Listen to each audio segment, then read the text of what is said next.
We are helping Africa wrong. I'm Dr. Mika, and today I'm going to talk a little bit about how foreign aid seems to be working in Africa.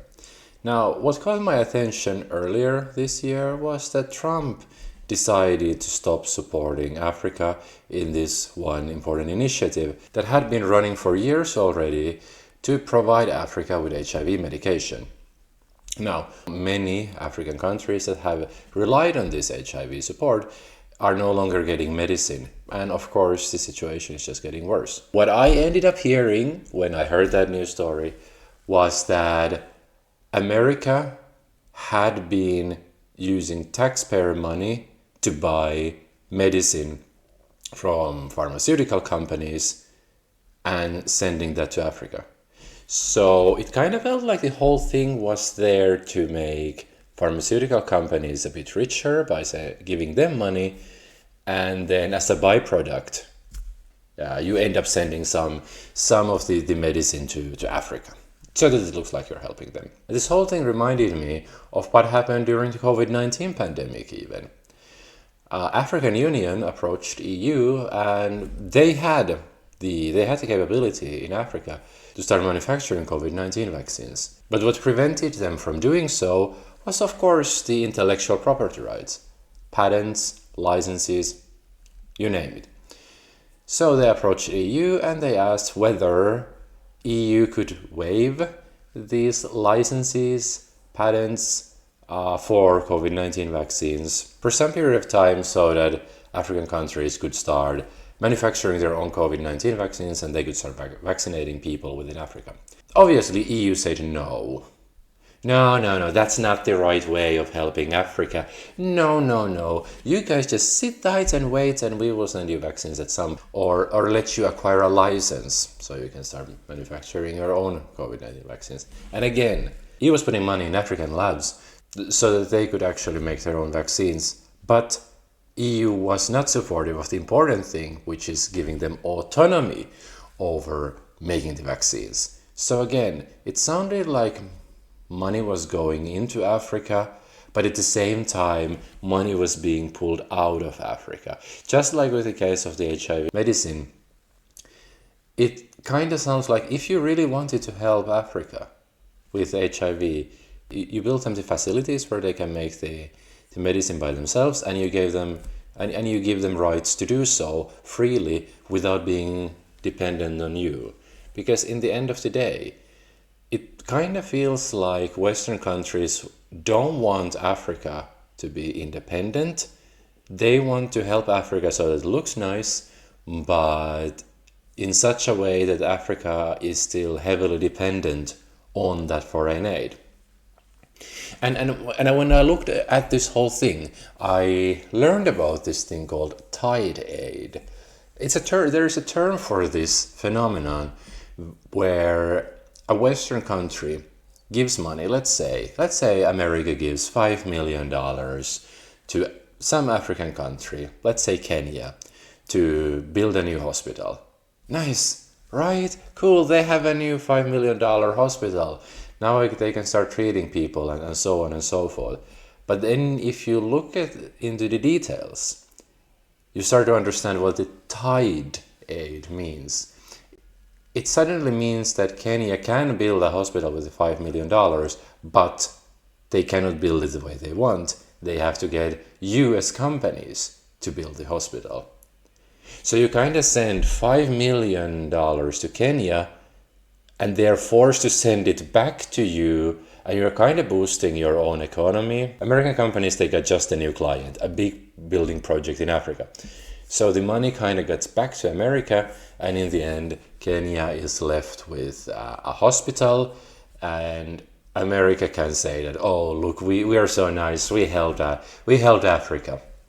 So it's like you use one hand to give and another hand to take. And you kind of make it sound like that was a good thing to do. Obviously, if you really wanted to help Africa, you wanted to build a hospital there. You give Kenya then $5 million and tell them that please do build a hospital. But this is tied not to us, tied to you guys, you have to support local companies. Use as much local materials as you can, because that would boost the economy, and then the money would stay in Kenya and it would circulate in there. Like, government starts to build a hospital for 5 million. That money goes to whatever company is in charge of building it, and that company is going to have so many subcontractors. There are going to be some companies that are in charge of windows, some that are in charge of doors, some that make the foundation, and all of those will have their own subcontractors and their own supply chains. And if most of that was local, not just to Kenya but local to Africa, then at least that $5 million would kind of stay in Africa and be in circulation there, boosting the economy. But this way of providing tide aid kind of makes sure that the poor remain poor. They had just enough money to give that money back to you, and they cannot really draw bigger economical benefit from getting this aid. And then that kind of explains why Africa is still poor. It's the poorest continent in the world. I think the poorest after Antarctica, although I don't know how rich penguins are. Probably very rich. I mean, they're wearing tuxedos all the time, so they're probably richer. Maybe Antarctica is the richest continent in the world. Well, anyways, so Africa is the poorest continent. There isn't really growth. There hasn't been growth in years, and despite these trillions of dollars of foreign aid pouring in Africa, when you start looking at the equation, you kind of start to understand why. Because the money doesn't stay in Africa. They are forced to send it back where the money came from, or to the buddy buddies, or whoever funded any project in Africa. Which kind of makes me think that this isn't really about helping Africa. This is about seemingly doing the right thing so that you can kind of boost your own companies. Of course, if you want to solve the HIV crisis in Africa, you don't send them medicine. You make it so that they can independently start making the medicine by themselves, by waiving licenses, by making sure that they have the know-how, that they have the facilities, not by sending them ready-made products. Because isn't the oldest saying something like, if you give man bread, then he will ask more the next day, but if you tell him how to grow crops, he will never go hungry again. And that's what we are doing with Africa. We are giving them enough to get by, but not enough to sustain themselves. And then we point fingers and we go like, oh, look at them, how poor they are. Of course, many are ready to play the card and saying, but many countries in Africa, they have very bad governments, and even if we send them money, the government is going to take most of it and it's not going to benefit the citizens. Well, the good thing is that, if you guys didn't know, we have this very righteous country in this world. We call it the world police. Whenever there is a country that is in dire need of democracy, they surely show up,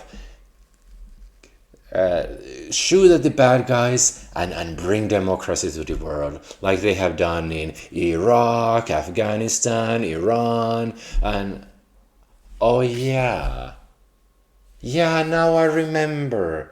This country has the policy. I think it was what the founding fathers wanted. You can only have democracy if you have oil. How could I forget? Sorry, Africa. Sorry, if you live in an African country where you have a tyrant running the country, sorry, the world police ain't gonna help you unless you have oil. Yeah, sorry about that. Another level of Western hypocrisy right here. And the final thing that I wanted to say, and this is the funniest thing, China, as of late, has been helping Africa a lot. They have been building railroads there, they have been building harbors, they have been building dams, they have been building all kinds of things around Africa. And for whatever reason, the media, at least in Finland, they want to portray it as something bad. They want to say that, oh, China is tightening their grip around Africa, and African countries are gonna owe something to China.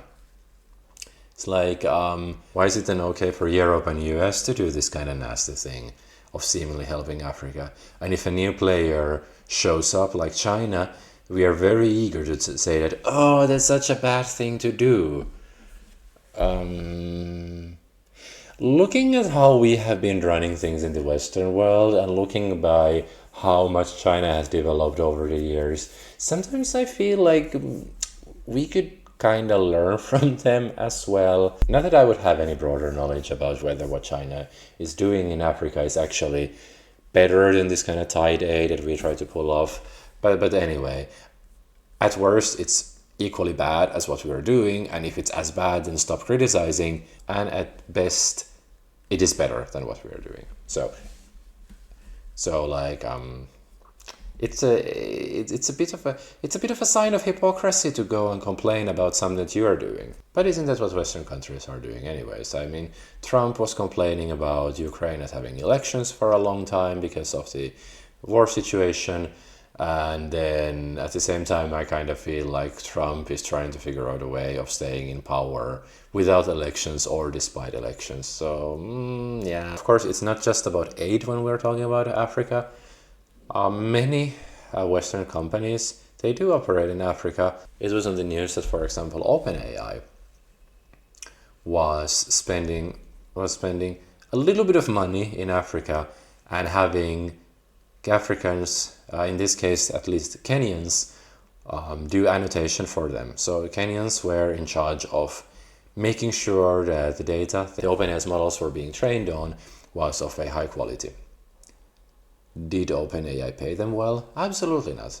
Absolutely not. It's kind of like modern slavery anyways. And the same goes with coffee and cocoa and whatever we buy from Africa. If it's not fair trade labeled, it's probably something that whoever was in charge of growing it, bringing it to the market, was never compensated well enough. But the companies of rich countries that were somewhere in the chain. So what can we do about this whole mess? I don't know if there is so much we can do about it as individuals. Of course, you can say that, oh, buy fair trade, but I don't think in the bigger picture it's going to change much. What we would need to change is to change how our countries operate here. But we should just make sure that whoever is in the decision-making process of deciding when and how to help an African country, they do understand it, that helping them is not the same as building them something and leaving them with no money. Helping them is to help them to get back on their feet, to help them to become sustainable, even if it meant that in the future they would compete against us and our companies in the global market. Because you cannot help someone if you are pushing them down all the time just out of fear. Well, if you like this week's video, please consider subscribing, leave a comment and a like, and share this video with all of your friends. You know, this is a new channel that I started like a month ago. So please, any little thing that you can do will help me a long way. And I leave 2 links here. One is for an earlier video on this Dr. Mika Thinks channel. Another is a link to a video on my Dr. Mika Reacts channel, where I won't be talking about any serious things. I'll be just reacting to silly things that I have seen online. Thank you very much and see you next week. Bye bye.